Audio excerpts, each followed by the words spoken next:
5. Terima kasih. Selanjutnya dari SMA 1 Longitis tim A dengan Ketua Tim Abdul Karim. Pada SMA 1 Longitis tim A dan bersilakan.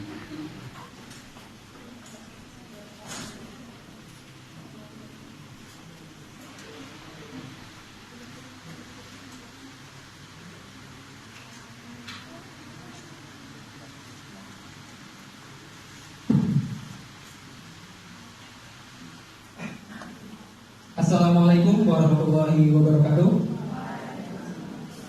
Dan terhormat Bapak Ibu Dewan Juri dan para hadirin yang berbahagia, perkenalkan kami tim A dari SMA Negeri 1 Longitis. Saya Abdul Karim, Enda Wulandari dan Retno Jumilah.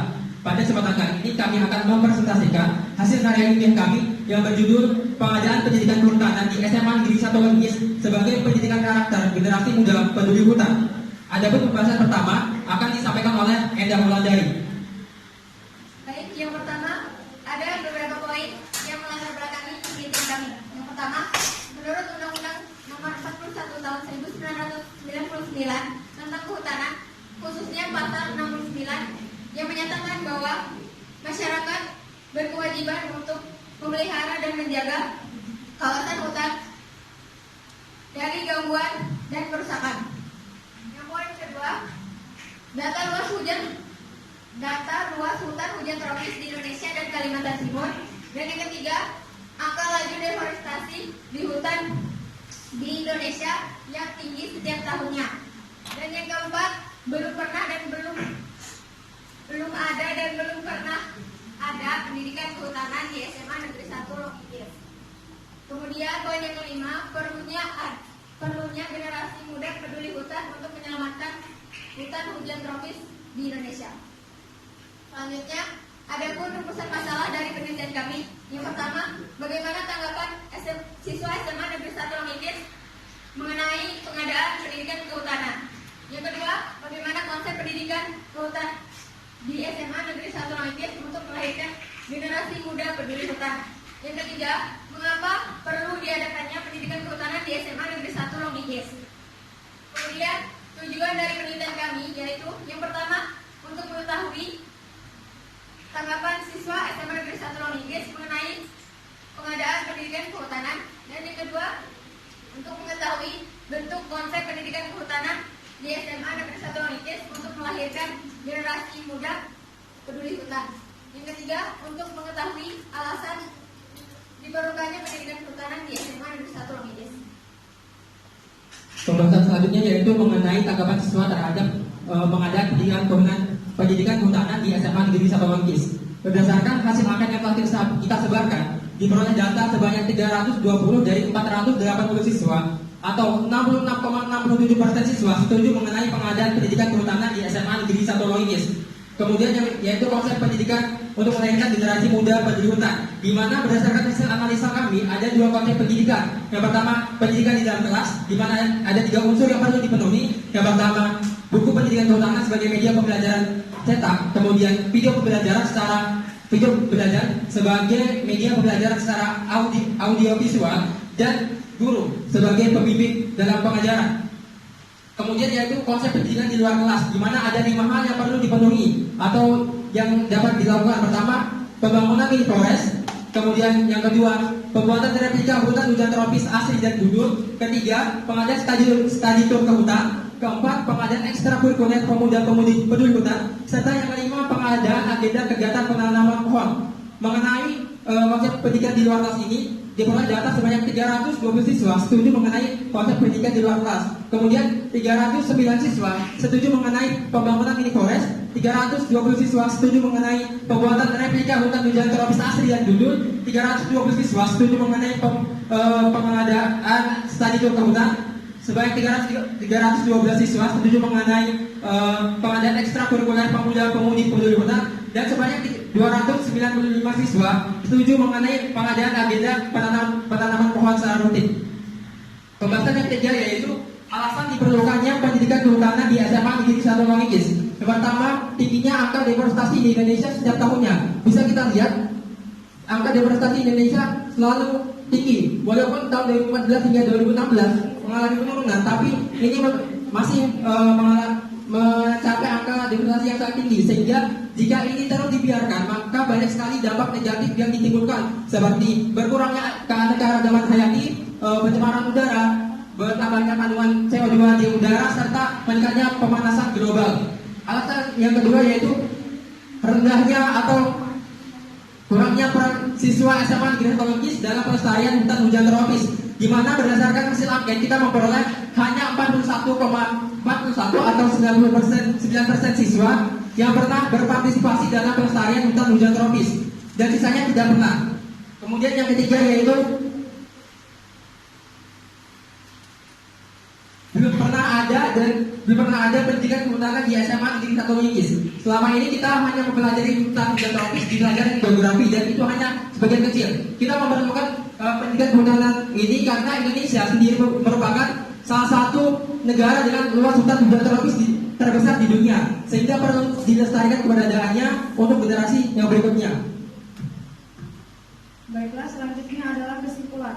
Kesimpulan dalam karya tulis kami yang pertama yaitu tanggapan siswa SMA Negeri 1 Longigis mengenai pengadaan pendidikan kehutanan mendapatkan tanggapan yang cukup positif, yaitu terdapat 320 siswa atau setara dengan 320 siswa dari 480 siswa yang menjadi responden setuju mengenai pengadaan pendidikan kehutanan. Kesimpulan yang kedua yaitu konsep pendidikan kehutanan untuk menumbuhkan kepedulian siswa terhadap hutan hujan tropis dapat dilakukan dengan dua cara. Yang pertama yaitu konsep pendidikan di dalam kelas, dan yang kedua adalah konsep pendidikan di luar kelas. Kesimpulan yang ketiga yaitu diperlukannya pendidikan kehutanan untuk menciptakan generasi muda peduli hutan yang mampu menjaga dan melindungi hutan hujan tropis di Indonesia. Yang terakhir adalah saran. Saran kami sebagai penulis yaitu diperlukannya kerjasama antara instansi terkait dalam mewujudkan pengadaan pendidikan kehutanan di SMA Negeri 1 Longigis sebagai wujud nyata untuk menciptakan generasi muda peduli hutan yang mampu menjaga dan melestarikan hutan hujan tropis khususnya di Kabupaten Klaten. Sekian presentasi dari kami kembalikan kepada moderator. Untuk bersiap-siap setelah ini tema satu lagi B, kepada dewan juri saya bersilakan untuk menanggapi. Terima kasih Pak Gusani. Pengadaan pendidikan kehutanan di SMA Negeri 1 Longigis. Di SMA Longigis sebelumnya memang belum ada sama sekali belum pernah. Berikutnya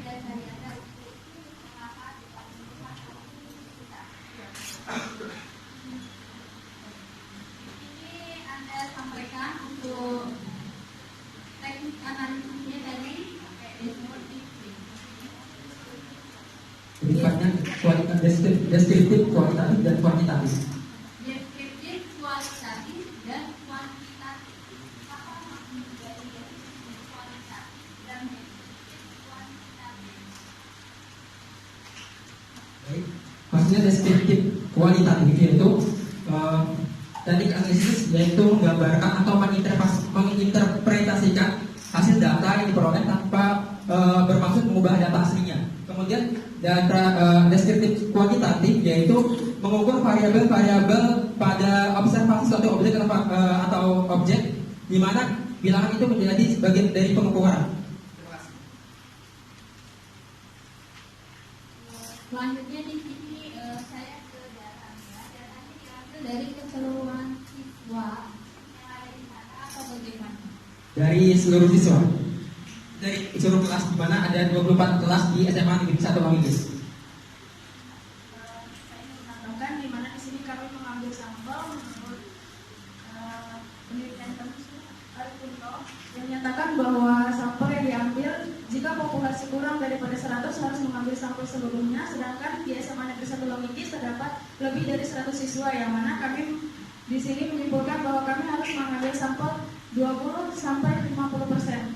Lebih tepatnya kami di sini mengambil 57%. Nah, di sini kami mengambil di setiap kelas, di setiap jurusan 20 siswa dari setiap kelas. Misalnya dari kelas 10 IPS 1 kami mengambil 20 siswa secara random atau acak untuk mengisi angket tersebut dan didapatkan hasil seperti ini.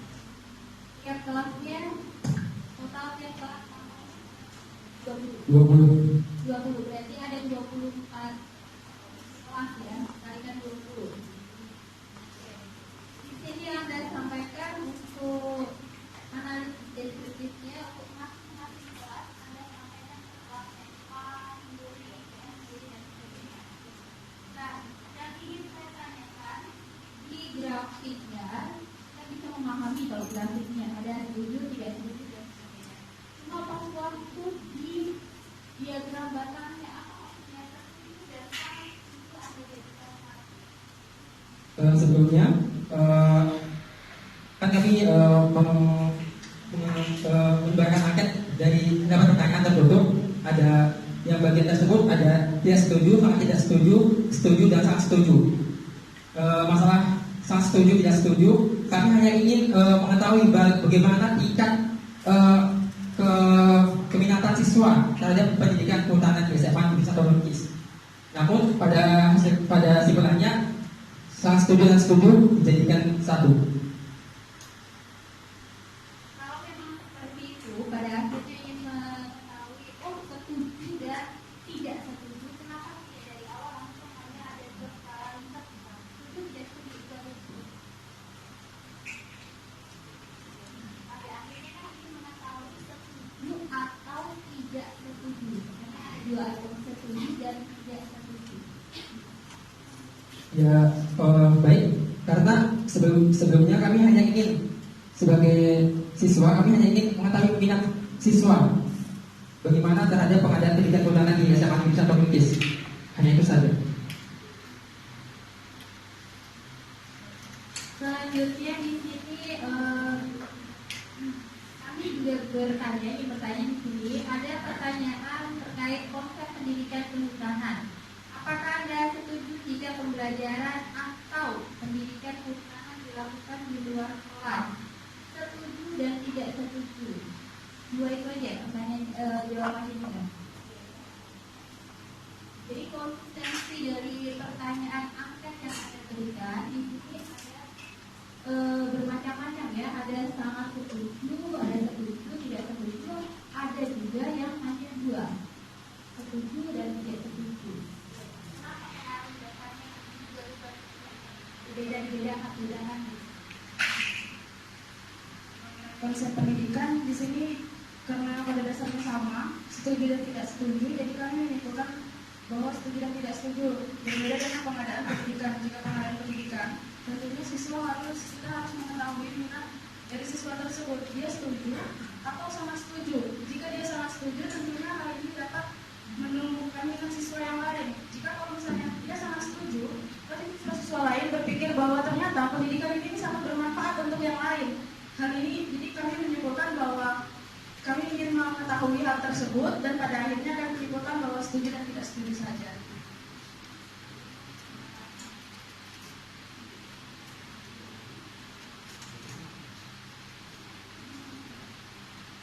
Ini kesimpulan akhirnya. Setuju atau tidak setuju pada pendidikan ini? Kesimpulan akhirnya didapatkan banyak siswa yang setuju mengenai pengadaan pendidikan kehutanan. Berapa perbedaannya? Perbedaannya berapa? Antara yang setuju dan tidak setuju. Yang setuju 320 orang dan yang tidak setuju 160 orang. Dalam persentase berapa itu? Yang setuju sekitar 66,67% dan yang tidak setuju sekitar 33,27%. Dalam yang perbedaan itu kira-kira berbeda jauh atau tidak? Kalau perbedaannya atau kesulitan perbedaannya? Kami hari ini mengenai perbedaannya jauh, di mana ternyata banyak siswa yang berminat untuk mengadakan pendidikan kehutanan ketimbang dengan siswa yang tidak mengenai pengadaan siswa. Ya, kita beri close untuk